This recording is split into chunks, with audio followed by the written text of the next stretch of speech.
Hi guys, it's Julia Papworth with Win Daily's Waiver Wire wins for week 6 of the fantasy football season. You guys can find me on social media. I am at Julia Papworth. All right, guys, let's jump right in. We are going to start with the quarterbacks like we did before. We're going to start with some players that you need to double check and see if they are available in your leagues, going all the way down to players who are not really rostered as much, maybe some bench stashes moving forward.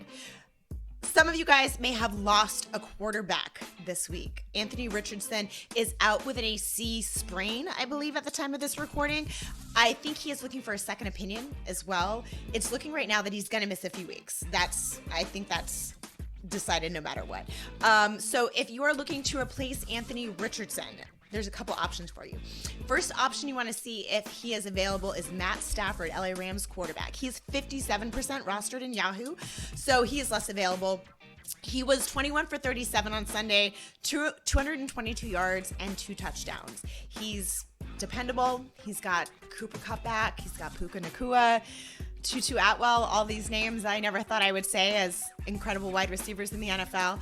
But if he's available, look for him. Next week they're playing Arizona. It should be some points on the board.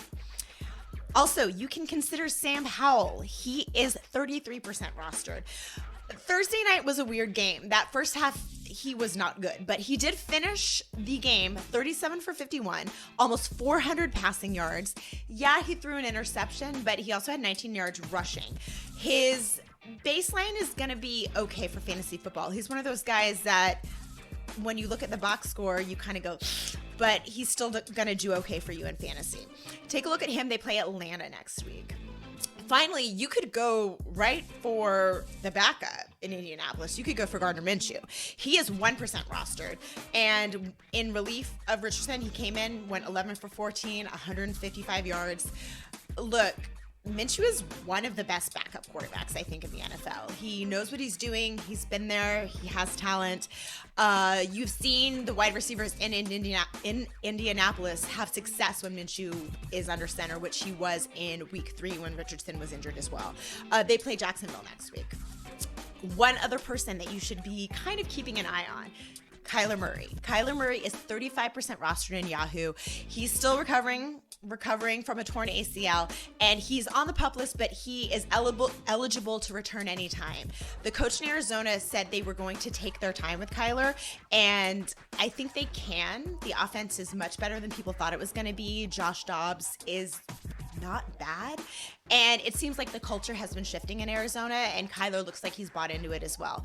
He's one of those guys that if you have an IR spot on your roster, grab him, stash him, because when he comes back, whether it's for Arizona or for another team, he is a great quarterback.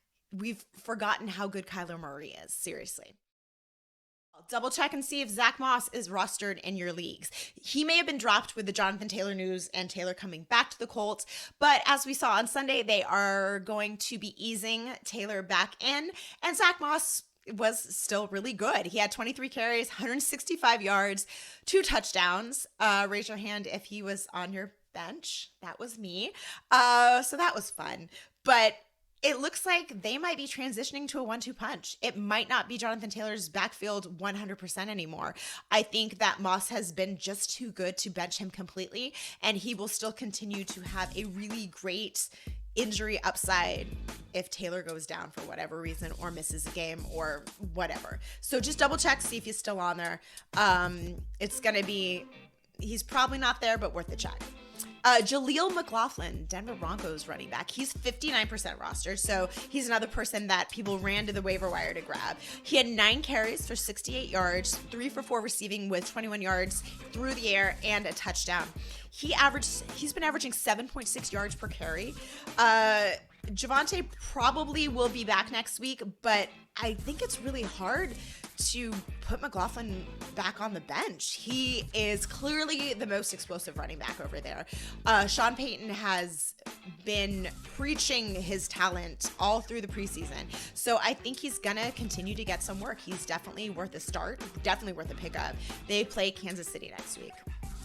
Roshan Johnson, Chicago Bears running back. He is 41% rostered. The injury bug bit the Chicago Bears very hard on Thursday night. he went down. Roschon Johnson went down with a concussion and he left the game. But later, Khalil Herbert also went down with what looked like a worse injury. Herbert has an ankle injury and they look like he's going to be benched for a few games, probably like 3, I'm thinking. And that means Johnson has a chance to audition to be the running back 1 in Chicago. And that backfield was already sort of transitioning to a shared backfield. So I think with the opportunity, people are going to see that Johnson is the more aggressive running back. He averages 4.4 yards per carry, which ranks 19th among all running backs. Take a look, see if he's on there. I think he's worth a pickup, worth a start. Matt Breida, New York Giants, 32% rostered. You still got to keep an eye on him based on the Saquon injury. It's hard because I think we might be getting close to the time that Saquon comes back, but still uncertain. He had a high ankle sprain, so it's something that if he does come back, maybe he's not as good as he was before. You might want to still keep Breida on your bench, especially if you have a deep one. Chuba Hubbard, Carolina, 32% rostered. It seems like the Miles Sanders, Chuba Hubbard shared backfield has kind of been transitioning as well. It was more Miles Sanders early on in the season, and now it looks more split.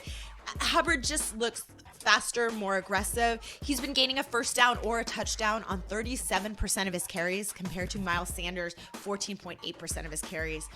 And Hubbard is averaging almost 3 yards after contact compared to Sanders averaging 1.4. So we don't know where Miles Sanders is with his groin injury.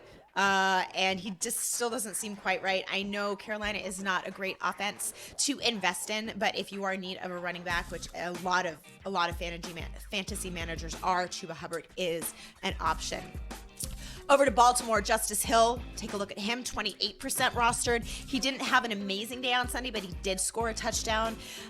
Of course, you're going to have a backfield shared there with Gus Edwards, Lamar Jackson, but as we know, it seems like the Baltimore Ravens go down to injury faster than any team, oddly enough. So Justice Hill might be someone to stash.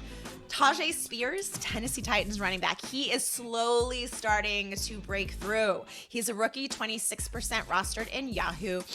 He had 32 snaps to Derrick Henry's 37. He had 7 carries to Derrick Henry's 12. And he went for 34 yards and a touchdown. He also had 35 receiving yards. Spears has played over 50% of the Titans' offensive snaps in 4 out of 5 games this season. I think the tide is turning. I think fantasy managers and fans alike are starting to see it. And Spears is poised to just break through. And also, if something happens to Derrick Henry, which is highly possible, he is an older back and they put a lot of work on him. Spears has now shown that he can handle it. They play Baltimore this week. A couple other people just to take a look at. Kendre Miller, the rookie down in New Orleans, 12% rostered. And keep an eye on Craig Reynolds, the running back in Detroit, 1% rostered. Jahmyr Gibbs was not playing on Sunday. Reynolds didn't have a massive game, but it's something to just keep an eye on. Starting off, Detroit wide receiver Josh Reynolds. He is 41% rostered in Yahoo. He caught 4 passes. He had 76 yards and a touchdown. He played 28 offensive snaps and he ran 13 routes on Sunday. He's not always going to have a game like this. There was no Jahmyr Gibbs. There was no Amon-Ra. Jamison Williams was on a pitch count. But in 4 weeks, he's averaged almost 16 half PPR points per game. And in 3 of those 4 weeks, St. Brown was active. So he's definitely an option, especially if those players are held out.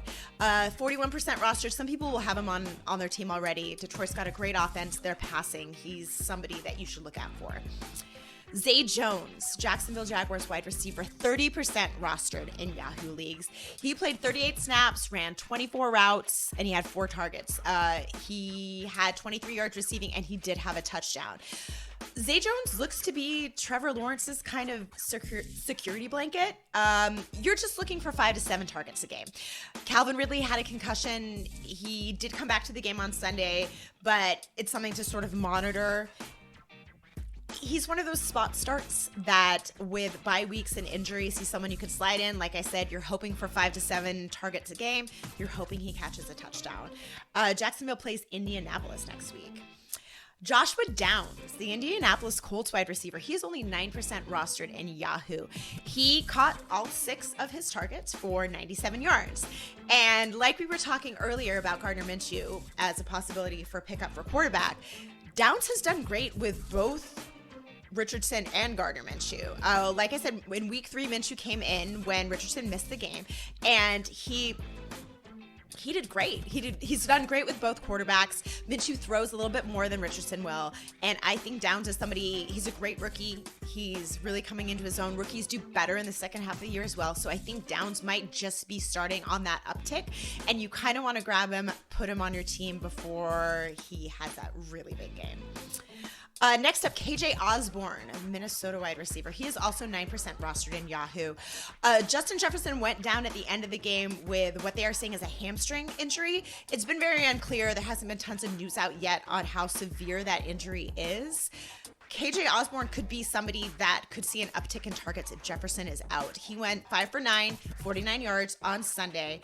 And this week they are playing Chicago, which has allowed the 6th most fantasy points to opposing wide receivers this year. So especially if Jefferson is out, KJ Osborne is a decent start.